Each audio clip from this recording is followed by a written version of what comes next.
د دینزي امن اصلاحي جرګې مشرانو یو ځل بیا مقرب خان او هغه کابینې نور غړي راتلونکي 2 کالو دپاره خپلو ذمه دارو برقرار ساتلو فیصله او اعتماد اظهار کړی دی چې تر مخه مقرب خان صدر او زبیر خان جنرال سیکرټري کابینې نور غړي 2 کالو دپاره وټاکلی شو. په دې سلسله کې چکدره علي مس کې ملک حضرت حبیب عرف خلیفه په حجره کې د یوې غونډې تابع شوی وه چې پکې د کوز او بره نیمکۍ سرکلیجاتو ټولو کلو مشرانو په ګڼ شمېر کې شرکت کړی و.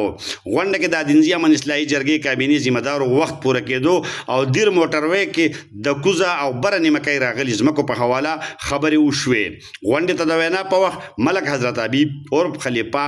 زبیر خان سمیع الله خان گلزاده، کوټي باچا زین الله خان، اسرار چټپټ، یوسف خان غارګي، اسرار غونډو، پرمان یونس باکنډی، دوست محمد عزت خان سمیع الله خیرآباد، حضرت پرلمار نصر الله خان علي مست، زر نصیب خان سمیع الله خان قدر او نور وینا کوونکو د دینزي امن اصلاحي جرګې صدر مقرب خان جنرال سیکرټري زبیر خان او کابینې نورو ملګرو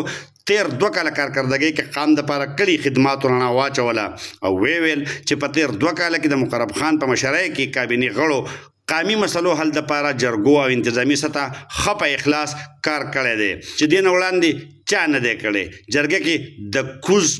او بره نیمکۍ کلو مشرانو مقرب خان صدر او زبیر خان جنرال سیکرټري په شمول ټولې کابینې غړي راتلونکي 2 کالو دپاره بیا برقرار ساتلو منظوري او مکمل مرستې یقین ورکړی دی.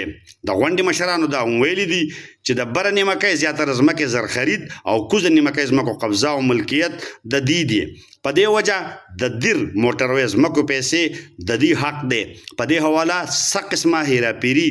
ذمه دار به د نتیجو ذمواري هم قبلی. محمد اسرار، خیبر نیوز، چکدره، کوز در.